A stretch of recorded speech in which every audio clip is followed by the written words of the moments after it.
Woman was God's second mistake, a line from Nietzsche that feels like a knife to the soul. Offensive, shocking, unforgettable. But Nietzsche wasn't alone. Behind those words stood his teacher, Arthur Schopenhauer, the man who built a whole philosophy around the idea that life itself is a cruel trap. Today, we look into the mind of the man who said love is not a gift, but nature's trick, and that women are its most powerful weapon. This isn't about hate. It's about uncovering the raw truth he believed most men never dare to face. Life is not a gift. Most people grow up believing that life is a blessing, a divine gift filled with meaning and purpose. Religion, culture, and family all whisper the same message. Be grateful you are alive. Life is sacred. From childhood, we are taught to accept existence as inherently valuable, as a journey toward something higher. Yet Arthur Schopenhauer, the 19th century German philosopher, shattered this comforting illusion. To him, life was not a gift. It was a burden, a relentless struggle we never asked for and cannot escape. Schopenhauer argued that existence is defined not by joy, but by suffering. From the very moment we are born, we are thrust into a cycle of endless craving, restlessness, and dissatisfaction. Every desire begins as a pain, a lack, a hunger that gnaws at us until we satisfy it. But as soon as one desire is fulfilled, another emerges, demanding attention, consuming energy, and renewing our sense of incompleteness. Suffering is not a flaw of life, it is its essence, woven into the very fabric of existence. He compared our condition to a pendulum. On one side lies pain, the torment of wanting what we do not have, the anguish of incompleteness that drives every action. On the other side lies boredom, the emptiness and meaninglessness that creep in once desire is fulfilled. We swing endlessly between these two poles, never free, never at rest. Hunger brings pain, satisfaction is fleeting, and the cycle begins anew. Every longing, every craving, every achievement is temporary. Life is a series of traps that bind us to continual dissatisfaction. At the root of this misery is what Schopenhauer called the will, a blind, irrational force that drives all life. Unlike reason, morality, or conscience, the will has no higher aim. It is indifferent to happiness, truth, or virtue. Its singular goal is survival and reproduction. From the smallest insect to the most brilliant human mind, the will pushes every living creature forward, endlessly striving, endlessly consuming, without purpose beyond itself. We imagine we act freely, that we choose our paths, that we pursue dreams for meaning or fulfillment. But this freedom is an illusion. Behind every ambition, wealth, fame, knowledge, love, power, lurks the same primal force, the will to live. Even when we achieve what we desire, the will whispers again, more, again, forever. Satisfaction is fleeting, success is temporary, and the cycle of suffering continues unabated. Life, then, is a restless struggle without resolution. There is no divine plan, no ultimate reward, no cosmic meaning. Life simply is, a blind, ceaseless force where pleasure is brief and suffering is constant. Schopenhauer's truth is stark. The honest man sees life not as a gift, but as a relentless challenge. To live is to suffer, and to suffer is the unavoidable cost of existence. Acceptance of this truth brings clarity, and perhaps the first step toward a life lived with awareness rather than illusion. The will's perfect creation, woman. Arthur Schopenhauer believed that at the core of life was not freedom, not happiness, and not divine meaning, but a blind and restless force he called the will. This will had only one aim: survival and reproduction. It did not care for morality, reason, or beauty. It simply pushed all creatures forward, demanding that life continue at any cost. In this vision, woman was not merely different from man. She was the will's most perfect creation, its most faithful servant. Her instincts, her emotions, even her way of thinking were, in his view, oriented toward one great task: protecting life and ensuring its endless continuation. Where man was restless, distracted, and often deceived by illusions of power and ambition, woman's focus was closer to life's reality: home, safety, children, survival. Schopenhauer did not see this focus as weakness. Instead, he believed it was nature's design. Woman's attachment to the present, her concern for immediate security, her devotion to the fragile and the vulnerable. These were not flaws but essential functions. Through them, the will ensured its project never failed. While man wasted energy chasing abstract goals, wealth, honor, knowledge, woman anchored life to its foundations. Her body, her capacity for birth, her instinct to nurture, these, for Schopenhauer, were signs of her deeper role in nature's plan. Every trait, from her emotional sensitivity to her caution, revealed her alignment with the will's command. Man might imagine himself free, but woman lived closer to the truth, that existence is about preserving and continuing life. Yet this role came at a cost. Tied so deeply to the will, woman was also bound by it. Her life revolved around cycles of care, sacrifice, and repetition. She carried the weight of continuity, generation after generation. For Schopenhauer, this was both her greatness and her tragedy. She embodied life's meaning, yet could never escape its burden. Thus, woman stood as the will's perfect creation, neither angel nor inferior being, but nature's chosen guardian of existence. In her instincts, Schopenhauer saw the raw truth of life itself, not freedom, not happiness, not higher purpose, only the endless work of survival. Man, the rare rebel.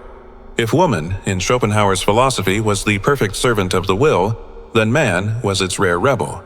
For while woman embodied life's continuity, its survival, its care, its ceaseless repetition, man carried within him a strange and dangerous ability, the power to step outside of the will's direct command. Man alone, Schopenhauer argued, could sometimes turn against nature's design. He could create art, not to feed the body or protect the species, but to capture beauty for its own sake. He could pursue honor, risking his life for a reputation that had no survival value. He could even die for an idea, choosing truth, justice, or freedom over the instincts of self-preservation. These acts had no biological advantage. They were, in Schopenhauer's dark vision, fleeting escapes from the prison of the will. To him, woman always affirms life. Her energy flows back into the cycle of preservation: home, safety, family, children. She stands as guardian of continuity, grounding existence in the real and the immediate. Man, however, sometimes dares to defy this grounding. He can turn his back on survival, reject reproduction, or renounce pleasure. In these moments of resistance, he steps into what Schopenhauer called denial of the will, a sacred rebellion against life itself. This rebellion was rare, and it was never complete. Most men, like most women, remained chained to the same instincts, pulled back into striving and desire. But the possibility of resistance, Schopenhauer believed, belonged more naturally to man. From the ascetic who withdraws from the world, to the artist who transforms suffering into creation, to the warrior who sacrifices his life for an ideal, man showed the potential to look beyond survival and confront existence itself. In this way, Schopenhauer drew a stark contrast. Woman represents affirmation, the continuity of life, the grounding in reality, the will's unbroken flow. Man, by contrast, carries within him the possibility of rupture, of standing against the force that created him. She is survival, he is rebellion.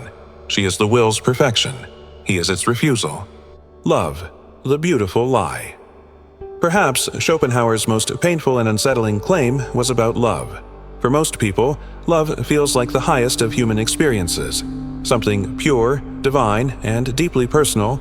It is celebrated in poetry, art, and song as life's ultimate meaning. Yet for Schopenhauer, this very feeling was not sacred truth, but the greatest deception of all. He argued that love is not a free choice of the individual, but a trick played by the will. When a man falls in love, he believes he is choosing, following his heart, exercising freedom. In reality, it is not he who chooses at all. It is the species choosing through him. Nature disguises its command in the form of passion, making individuals think they are chasing happiness when in fact they are serving reproduction. The traits we find attractive, youth, health, beauty, strength, even wealth, are not accidents of preference. They are codes of survival. Youth signals fertility, beauty suggests vitality, wealth implies security for offspring. Every desire that stirs the heart is secretly tied to the continuation of life. What feels like romance is in truth biology. What feels like destiny is simply the will's demand for another generation. Passion, then, is the mask. Reproduction is the real goal. Love convinces the individual that he has discovered transcendence, that his union is unique and eternal. But once reproduction is secured, the illusion fades. Desire cools, passion weakens, and what remains is the sober reality of duty, responsibility, and routine. Lovers who once swore eternal devotion often find themselves trapped in the monotony of daily survival, bound not by passion, but by obligation. For Schopenhauer, this was love's cruelest truth. It promises freedom, but delivers servitude. It lifts us into ecstasy only to cast us down into repetition. We think love belongs to us, but in truth, we belong to it. Or rather, to the will that created it. Thus, what humanity celebrates as its highest joy is, in Schopenhauer's philosophy, nothing more than nature's cleverest lie. Beneath the hate, fear. Schopenhauer is often remembered for his bitterness toward women, his harsh and unforgiving remarks about their nature. But beneath the surface of his contempt lay something deeper than hatred: fear. What he feared was not women's strength in battle nor their reasoning and argument, but their mysterious power over men, a power exercised through beauty and desire. To Schopenhauer, this power was more dangerous than any weapon. A man could build his life around discipline, ambition, and ideals. He could dedicate himself to art, philosophy, or honor. He could rise above survival, rejecting the demands of the will. And yet, all it might take was the presence of one woman, her beauty, her charm, her promise of love, to undo it all. In his view, woman was not simply a companion. She was the smiling face of the prison, the gentle mask of the will's trap. Desire was the chain, binding man back to the cycle he had tried to escape. Love was the key, not the key that opened a door to freedom, but the one that locked it. Through love, man willingly surrendered his independence, shackling himself to nature's plan. This is why Schopenhauer saw woman not only as life's caretaker, but as life's tempter. She embodied the will's demand in its most irresistible form. Her beauty stirred man's passion, her charm clouded his judgment, and her promise of intimacy made him mistake servitude for joy. He would call it happiness, destiny, even salvation, never realizing that what he truly served was the will's endless project of reproduction. Thus, Schopenhauer's hostility toward women was inseparable from his fear. He recognized in them the most perfect agents of nature's deception. Where man might dream of freedom, woman pulled him back to the ground of survival. She was the gatekeeper of existence itself, armed not with force, but with allure.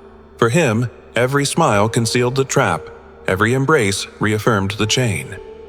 Beneath his hatred, then, was the uneasy recognition of a truth he could never escape. Woman's power lay not in domination, but in seduction. And against that power, even the strongest man could fall. His warning for every man. From all his reflections, Schopenhauer left behind a message that men could ignore only at their peril. His lesson was not gentle, not flattering, but it was brutally honest. Passion can blind you, and desire can destroy you. He observed how countless men, driven by love, abandoned the very things that gave their lives structure and meaning. They sacrificed their goals, their ambitions, even their self-respect for the sake of a woman. In the fever of passion, they imagined this sacrifice as noble, as proof of devotion. Yet the tragedy, Schopenhauer insisted, was that such men not only lost themselves but also lost the respect of the very woman they had given everything to. What began as a promise of happiness ended as disillusionment, disappointment, or quiet contempt. For Schopenhauer, the danger was not woman herself, but man's blindness before her. The will disguised itself in the form of desire, and once caught in its grip, even the strongest man could be led away from his higher path. The poet might abandon his art, the warrior his honor, the thinker his truth, all for a fleeting passion that soon faded into routine. This was not liberation, but enslavement. His warning, then, was not a call to reject women or to despise love. Schopenhauer knew such rejection was impossible. The will is too strong, desire too deeply woven into life. Instead, his warning was a call to clarity. Enter love with open eyes. Recognize it for what it is, nature's design, not destiny's gift. See passion as a force that must be mastered, not worshipped. Above all, never trade your mission for desire. For Schopenhauer, a man's true worth lay in his ability to resist being consumed by illusions. Love may be beautiful, but without discipline, it becomes a trap. To live with wisdom is not to deny passion, but to keep it in its rightful place, beneath purpose, beneath self-respect, beneath the higher calling of life itself. The choice is yours. Schopenhauer's words often taste like bitter medicine, harsh, unsettling, even cruel. Yet beneath the bitterness lies a truth that can set a man free. He did not expose the illusions of love to strip life of all joy, but to give man the clarity to live without chains. What most men mistake as destiny or eternal happiness is, in Schopenhauer's philosophy, nothing more than nature's clever disguise. To see through that disguise is painful, but it is also liberating. Love, he insisted, should never be a prison. It should be a choice. The man who enters it blindly becomes its servant, ruled by desire, losing his purpose in the fire of passion. But the man who stands on solid ground, who lives with a clear mission, a strong center, and loyalty to himself, can love deeply without ever losing himself. Such a man does not abandon his path for the sake of a woman. Instead, he invites her to walk beside him. His strength does not come from rejecting love, but from refusing to worship it. He recognizes it as one part of life, not its master. Desire may stir him, affection may soften him, but neither is allowed to consume him. His mission remains first, his self-respect unshaken, his path unbroken. This, for Schopenhauer, was the true way of strength, not the denial of passion, but the mastery of it. To see love not as salvation, but as something that can enrich a life already grounded in purpose. To enjoy its beauty without being deceived by its lies. To give affection without sacrificing identity. The choice, then, is yours. You can live as a servant of desire, swayed by every passion, vulnerable to every illusion. Or you can live as a man of clarity, free from chains, guided by mission and truth. The first path ends in weakness. The second opens the door to freedom. And only freedom, in Schopenhauer's vision, allows love to be real. If you've walked with me on this journey and shown courage, you've displayed rare bravery. Now, I want to hear your story. Have you ever felt torn between your purpose and the pull of love? Have there been moments when desire pulled you away from your mission, or when you sacrificed your priorities for someone else? Share your story in the comments. And if this message resonated with you, type "will" below. Our quiet signal that you are not afraid to face the uncomfortable truths most people ignore. Also, don't forget to like, subscribe, and share. Your support helps us continue exploring the hard truths that many run from. Together, we can build minds strong enough to face darkness and challenges, and still stand firm. This is not just a message, it's a challenge. Never trade your mission for desire, and always put yourself first.